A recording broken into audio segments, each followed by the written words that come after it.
And welcome back to Hanity. Hillary Clinton is facing a lot of backlash after the Washington Free Beacon unearthed audio tapes from the 1980s of her. Now, she recalls her time as a lawyer, specifically when she defended a man accused of raping a 12-year-old girl, even though she thought he was guilty at the time.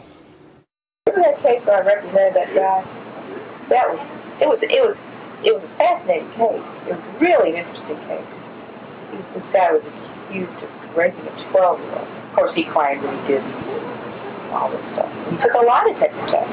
I had to take a polygraph, which he passed, which forever destroyed my faith in polygraphs. How did it turn out? Oh, he plea bargained. We got him off. It was time served in the county jail. He'd been in the county jail about 2 months.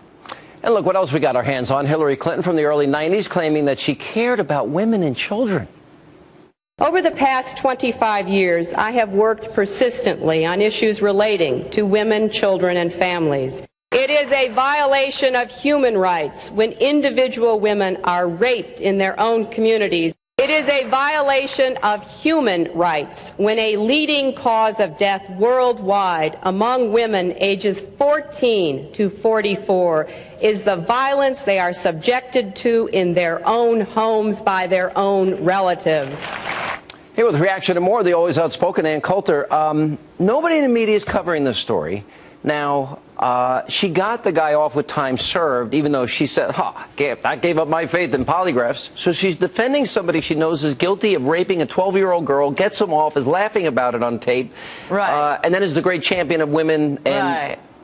Right. Well, first of all, I do love the Southern accent, not as much as when she does a black accent, but the Southern accent is fun. No, I think this is a pretty serious matter, and I first heard about it on your radio show. I didn't know what you were talking about.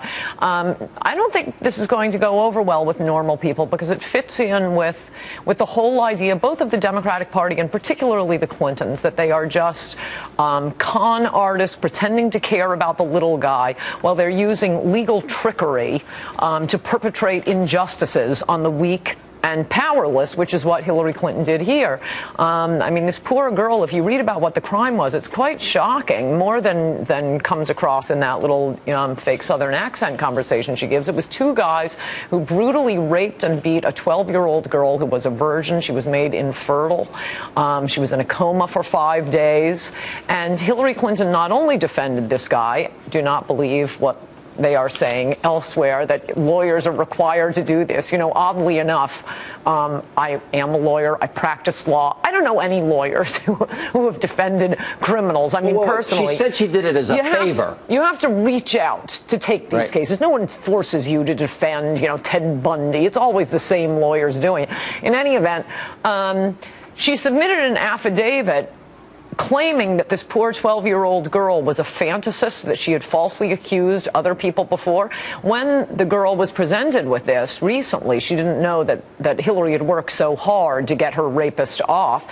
She said, I don't know what she's talking about. She's lying in this affidavit. How can we trust her as president if she'll lie in a court case to defend the rapist of a young girl? And I just think it fits into this whole, oh, I feel your pain phoniness of the Clintons. Often the scandals that hurt the most, like Gary Hart, for example, being caught in the monkey business, having an affair. When it hurts the most is when it fits into an image a sneaking suspicion people already have about you, and that is the suspicion people have about the Clintons, the big defenders of women and children. She's laughing about getting a guilty rapist off. I think this is a big issue. I think it's bigger than Benghazi. And I got to tell you, and you think back to the last election campaign, and one of the big stories was that Mitt Romney may have cut some kid's hair in high school. No, but I'm sorry, but the contrast is just shocking. That, what is it, the Cranbrook School up in Grosse Pointe, Michigan?